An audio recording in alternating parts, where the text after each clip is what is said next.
అబ్బా వాతావరణం సలసలగుంది. మంచిగా గరం గరం బజ్జీలు తింటే మస్తు ఉంటదిలే. కొందరు అదే పడిలు ఉన్నట్టున్నారు కదా. సరే సరే హెడ్లైన్స్ మన వార్తలు సుత గరమే ఉన్నాయి గాని. దసరా పండుగకు రైతు భరోసా ఎన్ని ఎకరాలకు ఇస్తారో తెలుసా?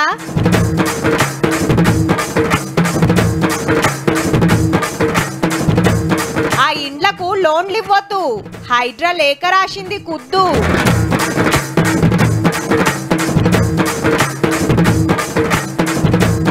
ఉత్తగానే ఇరుక్కున్నాడు రామన్న, టెండర్లు తెలుసుకోకుంటే ఎట్లన్నా?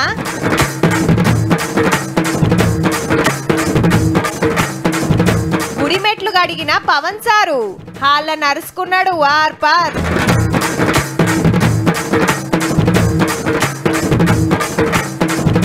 రోడ్డు మీద చేపల లారీ బోల్తా చూస్తుండగానే వేసిండ్రు లూటి. అవుతమ్మి మన ఎమ్మెల్యే మన చెప్పిండా ఇంకా రాకపాయే? అరే నువ్వు దినాం కలెక్టర్ ఆఫీస్ కాడికి పోతావు కదా పైరోలు వేస్తానికి. ఓ పారిగా ముచ్చట అరుచుకుంటే మాయే నీ అవ వచ్చినప్పుడు వస్తాయి. ఊకే అంటారేమే గవర్నమెంట్ మొన్ననే వచ్చే జర సుత్రాయించుకోవద్దా? మీ పార్టీ అనగానే బగ్గనే ఒడుచుకొస్తుంది. ఏ ఆల్చమైతాయే ఎవ్వరికి పడితే ఆలకిస్తే ఎట్లా కాక బురదల దిగినోళ్ళకే ఇయ్యాలి అని ఊర్ల పొంట రచ్చబండల కాడ ముచ్చట్లు. ఇంతకు దేని గురించో సంజయిందా? ఈ తాపకు రైతులకు డబుల్ దసరా వచ్చినట్టే పండుగ ముంగట ఫోన్లు టింగు టింగుమని మోగబోతున్నాయి. మళ్ళా అవు రైతు భరోసా పైసలే గా పైకం సుధరాయించి పెట్టురని ఆఫీసర్లకు ఆర్డర్ వేసిండు సీఎం రేవంత్ రెడ్డి సారు. ఎకరానికి 7,500. అట్లని అప్పట్లెక్క ఎంత భూమి ఉంటే అంత కియ్యరు, పండించే భూమికి అంతా కూడా రాదు. కండిషన్లు తయారు చేస్తున్నది కాంగ్రెస్ గవర్నమెంట్. ఎట్లయితే ఫాయిదా ఉంటుందో మీరే చెప్పుండ్రని అన్ని జిల్లాలలో మీటింగులు పెట్టి రైతులు, రైతు సంఘాలు, మేధావులు, ప్రొఫెసర్ల సలహాలు తీసుకున్నది సర్కారు. గా రిపోర్టు రెడీ అయింది, దాన్ని బట్టే రూల్స్ ఫైనల్ చేస్తారట. 99% కాకుండా 200% చెప్పేది ఏంటంటే పంట వేసినటువంటి రైతుకి ఇవ్వటమే న్యాయం అని చెప్తున్నారు. దాన్నే ఇంప్లిమెంట్ చేయాలనేది కూడా రాష్ట్ర ప్రభుత్వం ఆలోచన. అయితే సచివాలయంలో జరుగుతున్న ప్రచారం ఏంటంటే 7.5 ఎకరాలకు సీలింగ్ పెడతారని. అంటే అంతకు మీద ఉన్న వాళ్ళకు రైతు భరోసా రాదు, వాళ్ళు పెద్ద అసాంల కిందికి లెక్క. లేలే 10 ఎకరాల దాకిస్తారని ఇంకో ప్రచారం కూడా నడుస్తుంది. ఈ రెండిట్లా ఏదో ఒకటి చెప్పునే డిసైడ్ చేస్తుందట గవర్నమెంట్. ఒక అల్ల గంతే భూమి ఉన్నా అందులో సగమే వండిస్తే దాని మందమే పైసలు పడతాయి. ఏ ఊళ్ళో ఎవరెంత వండించేది వాళ్ళకిట్లా తెలుస్తుంది అంటారా? ఆఫీసర్లను పంపి డిజిటల్ సర్వే చేసి పక్కా లెక్కలు తీస్తారన్నట్టు. అంటే పడావు భూములు, రాళ్లు, రప్పలు, కోళ్లఫారాలు, ఇటుక బట్టీలు వెంచలకు పైసలు వాడాయి. ఈ పథకం పెట్టిన కాంచెల్లి 73,000 కోట్లు వస్తే అందులో 25,000 కోట్లు గిసొంటి భూములకే ఇచ్చిరంటే చూడుండ్రిగా. పేరు మీద పట్టా ఉంటే చాలు, పండియకున్న పైసలు వేసుడే. 30-40 ఎకరాలు ఉన్న లక్షల రూపాయలు ఉత్త పుణ్యానికే పోయినాయి. అగో గట్ల కావద్దనే పండించే భూమికే పెట్టుబడి సాయం చేస్తున్నారు. ఇంకెప్పుడు అని అందరు ఎయిటింగ్ చేస్తున్నారు కదా. ఇక దసరాకు ధూమ్ధామ్ ఉంటది పోండ్రి.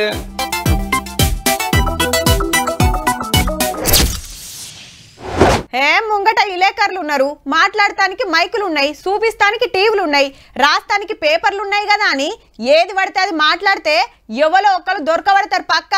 ఒక్కొక్క పారు ఏమైతుందంటే అవతల పార్టీలను ఇరికియబోతే మనం ఇరుక్కునే కథ అవుతుంది. ఇంకా ఊరిచ్చడు ఎందుకు గాని సీదా వార్తలకు పోదాం పాండ్రి. అమృత్ టెండర్ల గురించి కేటీఆర్ సార్ మాత్రం మాట్లాడి గిట్ల ఇరుక్కున్నాడు. ముఖ్యమంత్రి గారికి ఒక బావమరిది ఉన్నారు, ఆయన పేరు సూదిని సృజన్ రెడ్డి. రేవంత్ రెడ్డి సొంత బావమరిది అంటున్నారు, అది కాదు.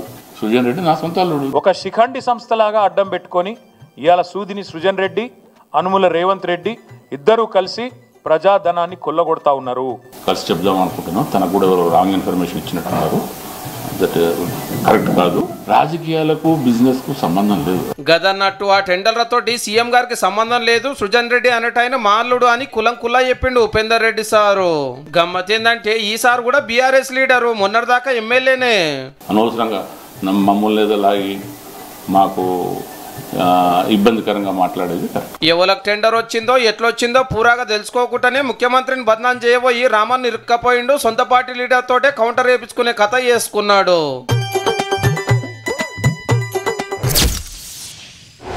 బ్యాంకులా లోన్ తీసుకోవాలంటే ఎన్ని కొర్రీలు పెడతారులా.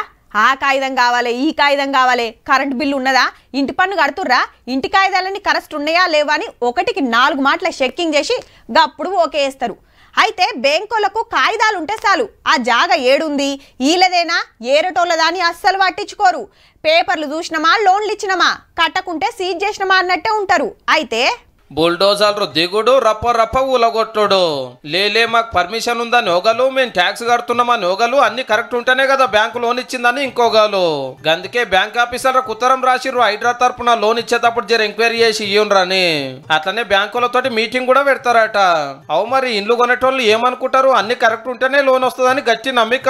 కానీ వాళ్ళు ఏమో రిజిస్ట్రేషన్లు పర్మిషన్లు చూస్తున్నారు కానీ ఆ జాగా చెరువుదా పార్కుదా అనేది అయితే చూడరు. అంతా ఓకే అని సర్కారులే సర్టిఫికేట్ ఇచ్చినాక మాదేముంది అనుకునేటట్టున్నారు. హీగేమున్నది, చిన్నదో పెద్దదో ఒక ఇల్లు కొని నెలకింత కిసిలు కట్టుకుంటూ అయిపోతుందని మనోళ్ళ ఆపోచన. అందుకే బ్యాంకులు కూడా దీని మీద నజరేయాలని హైడ్రా కోరుతుంది అన్నట్టు. మున్సిపల్ పర్మిషన్ ఉంది, కూడా పర్మిషన్ ఉంది, అప్పటి నుంచి ట్యాక్స్లు కడుతున్నాం, ఎలక్ట్రిసిటీ ఉంది, వాటర్ ఉంది, రిజిస్ట్రేషన్ చేస్తూనే ఉన్నారు, ప్రాపర్టీ ట్యాక్స్ కడుతూనే ఉన్నాం కదా, అది ఆపాలి కదా. పర్మిషన్స్ ఉన్నాయి, ఎన్ఓసీస్ ఉన్నాయి, ఇరిగేషన్, హెచ్ఎండిఏ 10 మంది దగ్గర పర్మిషన్స్ తీసుకొని బిల్డర్ కన్స్ట్రక్షన్ చేశాడు. పర్మిషన్స్ అన్ని చూసుకొని మధ్యతరగతి కొనుక్కుంటాడు. ఆ పర్మిషన్స్ ఇచ్చినోడిది తప్ప కొన్నవాడి తప్ప. వాజీవే కొందరు ఆఫీసర్లు ఎట్లా తయారైనరంటే పైసలు పడేస్తే చాలు చెరువులు అందమైన విల్లా కట్టుకోవడానికి ఫుల్ పర్మిషన్ ఇస్తారు. పార్కు జాగా అపార్ట్మెంట్ కట్టడానికి అంత ఓకే అంటారు, సర్కార్ జాగా నమ్ముకొని షెడ్లు వేస్తానికి సై అంటారు. ఇంత పనికున్నారని గిసొంటి ఉత్తమ ఆఫీసర్ల మీద మామూలు కేసులు కాదు క్రిమినల్ కేసులే అవుతున్నాయి. వాళ్ళదేం పోయింది, సంతకం పెట్టినాం అయిపోయిందని చేతులు దులుపుకుంటే అప్పు తెచ్చో బంగారం అమ్మో లోన్ తెచ్చో ఇల్లు కొన్నోళ్ళు బడి బాసాన్లతోటి బాజాట్ల పడే కథ కాబట్టి ఇప్పటికే 30 ఏరియాలలో 300కు మీద ఊలగొట్టిరంటే చూడండిగా. ఏ బ్యాంకు లోన్ ఇస్తుందో గానీ దాన్ని నమ్ముకొని నాగం కాకుండా జరా.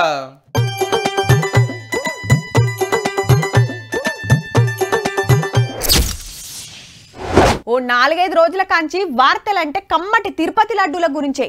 అగ్వకు ఆవు నెయ్యి తెప్పిస్తే అండ్ల జంతువుల కొవ్వు కలిసిందని మస్తు లొల్లి కాబట్టే కొండ మీద నుంచి కొసూర్ల దాకా, గల్లికెళ్ళి ఢిల్లీ దాకా, పాత సీఎం నుంచి పండితుల దాకా, దేవుని నమ్మేటోళ్ళ నుంచి నమ్మనోళ్ళ దాకా మొత్తం లడ్డూల వార్తలే. అందరూ మైకుల ముంగట మాట్లాడినోళ్ళ గాని ఈసారైతే గుళ్ళ శుద్ధి కార్యం సుత పెట్టుకున్నాడు. బెజవాడ కనకదుర్గమ్మ గుడి మెట్లను గడిగి బొట్లు పెట్టిండు. తిరుపతి లడ్డును అపవిత్రం చేసిరని ఆంధ్ర చిన్న సీఎం పవన్ కళ్యాణ్ సార్ ప్రాయశ్చిత దీక్ష పట్టిండు కదా, అందులో ఇదో కార్యం అన్నట్టు. వైసీపీ లీడర్లకు హిందూ మతం మీద మాట్లాడేటోళ్ళ మీద మస్తు గరమయ్యిండు. సనాతన ధర్మానికి నోటికొచ్చినట్టు మాట్లాడితే మిమ్మల్ని అందరినీ రోడ్ల మీదకి లాగుతాం, గుర్తుపెట్టుకోండి. నేను కనుక సనాతన ధర్మం కోసం నేను పోరాటం చేస్తే చచ్చిపోవడానికి సిద్ధం. నేను నెయ్యి 300 రూపాయలు ఉంటే పందికు 1200 రూపాయలు. బంగారంతో రాగి కలుపుతారా? ఇత్తడిలో పుత్తడి కలపరు. చెంబు తయారులో ఎవరైనా బంగారం కలుపుతారా? మతం ఎక్కిన మాటలు పొన్నవోలు సుధాకర్ రెడ్డి గారు. అట్లనే యాక్టర్ ప్రకాష్ రాజ్ గారికి కూడా సూటి పెట్టిండు. మీరు వెళ్తున్న రాష్ట్రంలోనే ఇది జరిగింది, వాళ్ళని దొరకబట్టి యాక్షన్ తీసుకోరి, అంతేగాని దేశమంతా అంటియద్దని ట్విట్టర్ రాసినందుకు. ప్రకాష్ రాజ్ కూడా చెప్తా ఉన్నాను, నాకు మీరంటే గౌరవం. మీరు secularism is always 2 way, it is not 1 వే. హిందువుల మీద దాడి జరిగినప్పుడల్లా వచ్చి మాట్లాడడం తప్ప, నేను పాటించే ధర్మానికి అపవిత్రం జరిగినప్పుడు నేను మాట్లాడకూడదు, మౌనంగా ఉండాలి. సెక్యులరిజం కి విఘాతం అంటే ఏంటి? సెక్యులరిజం విఘాతం ఏమంటే అటుకెళ్ళి ఆయన మళ్ళా లైన్లకు వచ్చిండు. నేను చెప్పింది ఏంటి, మీరు దాన్ని అపార్థం చేసుకుని తిప్పుతున్నదేంటి? నేను ఇప్పుడు విదేశాల్లో షూటింగ్ లో ఉన్నాను. 30వ తారీఖు తర్వాత వచ్చి మీ ప్రతి మాటకి సమాధానం చెప్తాను. నిన్నో సినిమా ఫంక్షన్ లా యాంకర్ హీరో కార్తీ సార్ పెట్టిన ముచ్చటిన్నట్టున్నాడు పవన్ సారు. ఇంకో లడ్డు కావాలన్నా? ఇప్పుడు లడ్డు గురించి మాట్లాడకూడదు, సెన్సిటివ్ టాపిక్, మనకు వద్దు అది. మోతీచూర్ లడ్డు తెప్పిస్తాం మేము మీకోసం. లడ్డు వద్దు, ఇప్పుడు వద్దు. నేనేమన్నా తప్పు మాట్లాడితే సారీ సారు, నేను కూడా వెంకటేశ్వర స్వామి భక్తుని అని ట్విట్టర్ లో రాసిండు ఆ హీరో. మొన్నటిదాకా నేను బోర్డు పేపర్ ఉన్నప్పుడు తప్పు జరగలేదని భూమన కరుణాకర్ రెడ్డి సార్ ప్రమాణం చేసినందుకు మీ నాశనం మొదలైంది. రెండోది అది భగవంతుడికి వదిలేస్తున్నాను. హిందూ మతం సనాతన ధర్మం గురించి మాట్లాడితే ఊకునే ముచ్చటే లేదని గరమైండు పవన్ సారు. ఇష్టానికి మాట్లాడుతూ ఉన్నారు సనాతన ధర్మం మీద. అయ్యప్ప స్వామి మీద మాట్లాడతారు, సరస్వతి దేవి మీద మాట్లాడతారు, అల్లా మీద మీరు మాట్లాడగలరా? మహమ్మద్ ప్రవక్త మీద మీరు మాట్లాడగలరా? జీసస్ మీద మీరు మాట్లాడగలరా? అందరూ కూర్చొని సనాతన ధర్మం మీద వినాయకుడి మీద జోకులు వేస్తారు. ఈ లొల్లి నడిమిట్లా కామ్రేడ్ నారాయణ సార్ కూడా వచ్చిండు. ఖర్చుకే పెంచగలుగుతారా? క్వాలిటీ తీసి మెయింటైన్ చేయి, వర్క్ కావాలంటే పెంచుకో. లడ్డు ధర మేము వద్దాం, లడ్డు ధర పెంచమని. అంటే నారాయణ కూడా వెంకటేశ్వర స్వామిని గట్టిగానే నమ్మేటట్టుండు. నేను దేవుడే నమ్మను, దాన్ని నమ్మను నన్నే చెప్తావు. టేస్ట్ ఉంటుంది, ఆ టేస్ట్ తగ్గిపోయింది. అచ్చా, దేవుని నమ్మడట గాని లడ్డు ప్రసాదాలు తింటాడు అన్నట్టు. కల్తీ పుణ్యం ఎవరిదో గాని ఆఖరికి దేవుని నమ్మని ఎర్రన్నలు కూడా మాట్లాడే కథ.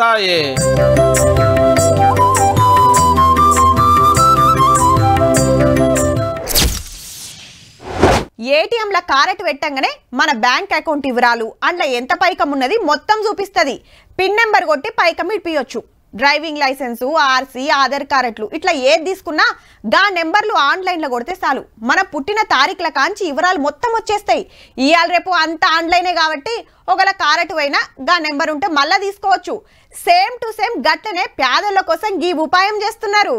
ఒకే రాష్ట్రం ఒకే కారటు, అటు రేషన్ కు ఇటు హెల్త్ కు సర్కార్ ఇచ్చే పథకాలకు ఒకటే డిజిటల్ కారెట్ ఇచ్చే ఇకమత్ చేస్తుంది సర్కారు. ఈ కారెట్ చేతులుంటే ఇక రాష్ట్రం అంతటా ఏనైనా కూపన్ బియ్యం తీసుకోవచ్చు. పానం సుస్ అయితే పట్టణంలో జిల్లాలైనా ఫ్రీగా వైద్యం చేయించుకోవచ్చు. గవర్నమెంట్ ఏ పథకం పెట్టినా కూపన్ కారెటే లంక పెడుతున్నారు కాబట్టి పథకాలన్నిటికీ ఈ కారెటే అక్కరొస్తుంది. ఫ్రీ కరెంట్ కావాలన్నా, గ్యాస్ సబ్సిడీ రావాలన్నా, ఆరోగ్యశ్రీ అందాలన్నా ఇట్లా అన్నిటికీ ఒకటే కారెట్ ఆధారం. ఇంట్లో ఎందరు ఉంటారు, వాళ్ళకి ఏమన్నా బీమార్లు ఉన్నాయా, మందులు వాడుతున్నారా, ఇట్లా అన్ని వివరాలు తీసుకుంటారు ముందే. మొత్తం ఆన్లైన్ లోకి ఎక్కించి కారెట్ ఇచ్చేస్తారు. ఒక్కపారిగా నెంబర్ కొడితే చాలు ఇంట్లో ఎవరికి ఏం తక్లీఫ్ ఉందో మొత్తం తెలుస్తుంది. దవాఖానకు పోయినప్పుడు వైద్యం చేసుడు అల్కగా అవుతుంది. పైలట్ ప్రాజెక్ట్ కింద ప్రతి అసెంబ్లీ నియోజకవర్గంలో ఒక మండలంలో ఒక ఊర్లో మొదలు ఇచ్చేసి అటెన్క అంతటా పంచే ఆలోచన చేస్తున్నారు. ఆల్రెడీ రాజస్థాన్, హర్యానా, కర్ణాటక రాష్ట్రాల్లో కూపన్ కారెట్, హెల్త్ కారెట్ లంక పెట్టి ఒకటే ఇచ్చేసిండ్రట. ఆడ ఎట్లెట్లా అమలు చేస్తున్నారో చూసి రిపోర్ట్ ఇవ్వాలి ఆఫీసర్లకు ఆర్డర్ వేసిండు సీఎం సారు. జల్దిగానే ఈ కార్యం చాలు చేస్తారట మన తానా. అంత మంచిగానే ఉన్నది కానీ మరి రేషన్ కార్డులు రానోళ్ళ కథ ఏందంటారా? వచ్చే నెల 2కెళ్ళి దరఖాస్తులు తీసుకుంటామని సాటింపేసిండ్రు కదా, అప్లికేషన్ పెట్టుకుంటానికి తయారుండ్రు మరి.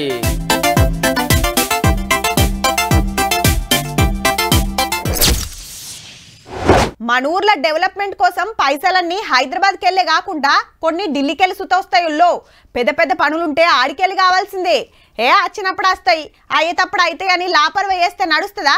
గెలిపించిన పబ్లిక్ తిప్పలు తీరుస్తానికి ఏడికైనా పోవాలి, ఎవ్వరినైనా కలవాలి. ఇగో గిట్లా speaker Prasad sir, Peddapalli MP Vamshi sir, Chennur MLA Vivek Venkataswamy sir, Chevella MP Konda Vishweshwar Reddy sir ఢిల్లీలో అందరు కలుసుకొని సెంటర్ సడక్ల మంత్రి నితిన్ గడ్కరీ సార్ను కలిసిండ్రు. మాకు పలానా పనులు కావాలని. పెద్ద రాస్తా 63 మీద మస్తు టక్కర్లు అవుతున్నాయి, జర రోడ్లు రిపేర్లు చేయాలని అడిగితే ఎమ్మటే సాంచన అయింది. ఫస్ట్ అయితే 1,80,00,000తోటి 15 రోజుల్లో పనులు చురువు చేస్తారట. 100 కోట్ల నుంచి అక్కడే జోడువాగు దగ్గర NH63 పైన రోడ్డు కావాలని ఏదైతే వారు ప్రపోజ్ చేశారో అది కూడా శాంక్షన్ కావడం జరిగింది. రైల్వే బోర్డు చైర్మన్ సుత కలిసిండ్రు ఎంపీ, ఎమ్మెల్యే సార్లు. కేరళ ఎక్స్ప్రెస్ మంచిర్యాలలో కూడా స్టాప్ అవుతే బాగుంటుందని చెప్పి వాళ్ళకి రిప్రజెంటేషన్ ఇవ్వడం జరిగింది. బెల్లంపల్లి నుండి తిరుపతి వెళ్ళడానికి ఒక కొత్త రైల్వే లైన్ కూడా వేస్తే బాగుంటుందని చెప్పి చేవేళ్ళకు కావాల్సిన పనులు కొండా విశ్వేశ్వర్ రెడ్డి సార్ అడిగితే సరే అన్నాడు సెంటర్ మంత్రి. అభివృద్ధి కావాలంటే రాజకీయాలు పక్కకు పెట్టి అందరూ కలిసి పనిచేస్తూనే అవుతుందని. అవు ఎలక్షన్లప్పుడు రాజకీయాలు చూసుకోవాలి, అటెనక పబ్లిక్ తిప్పలు అరుసుకోవాలి.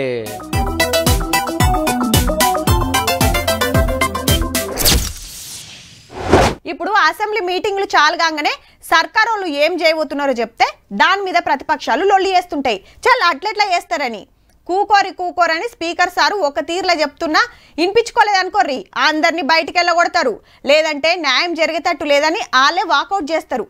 అసెంబ్లీ నుంచి గ్రామ సభ దాకా అంతటి ఇట్లనే నడుస్తుంది. కానీ ఏడనైనా ఏదన్నా డిస్కషన్ చాలైనాక లొల్లి తయారైతుంది. కానీ గిడ చూడు ఏమైందో.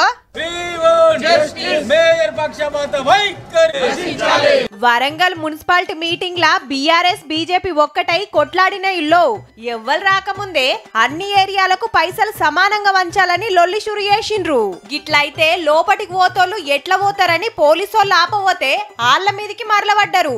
ఇంతల్నే మేయర్ మేడం, ఎమ్మెల్యే సారు రాగానే లోపటికి పోయిండ్రు. ఆడ సుతగ్గదే కథ లేలే అందరికి సమానంగా పైసలు ఇస్తామన్నాక నాయని రాజేందర్ రెడ్డి సారు గిట్లా అన్నాడు. 4-5 స్టాఫ్ ఉంటారు, వాళ్ళు ఎంతసేపు మేమే మాట్లాడాలి, మేమే చేయాలి, మేమే లేకపోతే అలిగి వెళ్ళిపోవాలి. సమస్య అవసరం లేదు వాళ్ళకు. ఖండిస్తానం అంటాలి, వెళ్ళిపోవాలి, తినం పనాలి పోవాలి. మంత్రి కొండా సురేఖ మేడం వచ్చి ఎక్స్ అఫీషియో మెంబర్ గా ప్రమాణం చేసి సీదా పాత సర్కార్ కు సూటి పెట్టింది. మీరేమో బగ్గలొల్లి చేస్తున్నారు, ఇన్నేళ్లు ఏం చేసిండ్రని. టిఆర్ఎస్ ప్రభుత్వం సంవత్సరానికి 300 కోట్లు ఇస్తామని చెప్పి మరి ఏమి ఒక్క అభివృద్ధి కూడా చూపించలేదు. ఆ రోజు నేను ఎమ్మెల్యేగా ఉన్నప్పుడు ఈ వరంగల్ ఈస్ట్ ఏ విధంగా ఉందో ఈ రోజు కూడా అదే పద్ధతిలో ఉంది అంటే.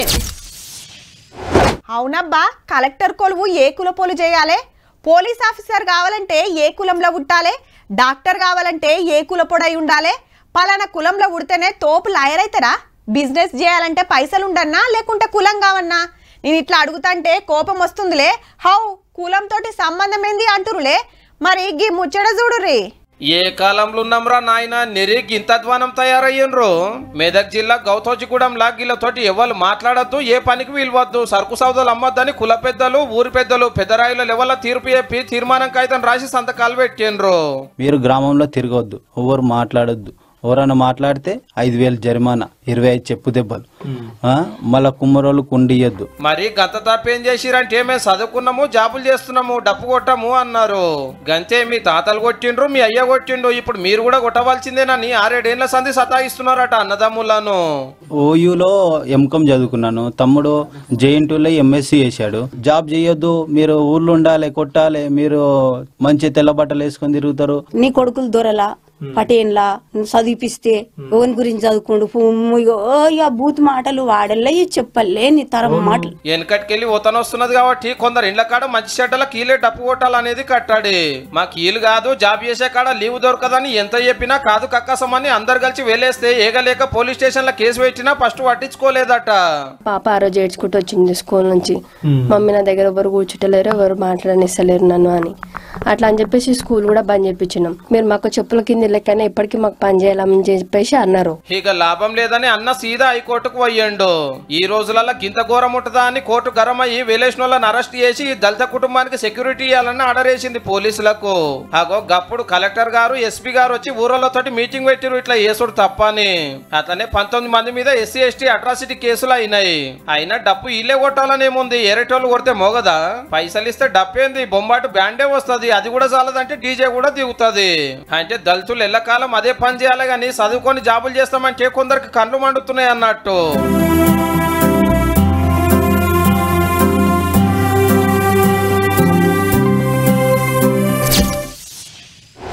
ఊకే చికెన్ మటన్ ఏం తింటాం అనుకునేటోళ్ళు ఐతారం పుట్ట చేపలు తెచ్చుకుంటారు. మార్కెట్కి పోయి 100-150 పెడితే మంచిగా కిలో చేపలు వస్తాయి. ఇక పొలుసులు గిలుసులు లేకుండా రాకి తోకలు ఈకలు కత్తిరించి రౌండ్గా కట్ చేయమంటే రౌండ్గా, ఎట్లా కావాలంటే అట్లా కట్ చేసి కవర్లు వేసి ఇస్తారు. ఇక ఇంటికి తీసుకుపోతే మా అక్కలు మంచిగా పులుసు పెడితే కుమ్ముడు గుమ్ముతారు. ఇక ముచ్చటేందంటే దొరికించుకుంటానికి వీళ్ళు పుణుకులాలుడు పట్టుకోరి చూద్దామని అవి జారకునుడు. హగో గీ అన్న అయితే దీనెమ్మటే పడ్డాడు పో. గీ అక్క కవర్లకు అమ్ముదామని చూస్తా అంటే ఒక్కటే ఉరుకుడు ఉరుకుతుంది షాప. హీడ ఓ గన్న సంచి పట్టుకుంటే ఇంకో గన్న దొరకబట్టి సంచిలేస్తున్నాడు. మంచిగా చూడుర్రి, వీళ్ళు చేపలు పట్టేది షెర్ల కాదు, వరద కొట్టుకొచ్చినాయి కాదు. మహబాద్ జిల్లా మరిపేట కాడ చేపల లోడుతో వస్తున్న వ్యాన్ బోల్తా పడితే గీ తీర్లు ఎగబడ్డారు. హగో ఎగురుకుంటా రోడ్డు మీదకి ఎట్లా పోతున్నాయో అన్ని సుత కొర్రమట్టలే ఉన్నట్టున్నాయి. మోదాలు వెనక ముందు ఆడిరు గాని హాటెనక ఓగలెనుకోగలు తల్లుగుడు తలిగే వరకు ఒక్క చేప సుత లేకుండా పొతం పెట్టిర్రు. అరే టక్కరైన డ్రైవర్ కు ఏమన్నా అయిందాని సుత పట్టించుకునుడే లేదు. కౌస్ అంటే కోసుకునుడేనాయే. ఇలా ఊరంతా చేపల కూర వండుకోవచ్చు పో.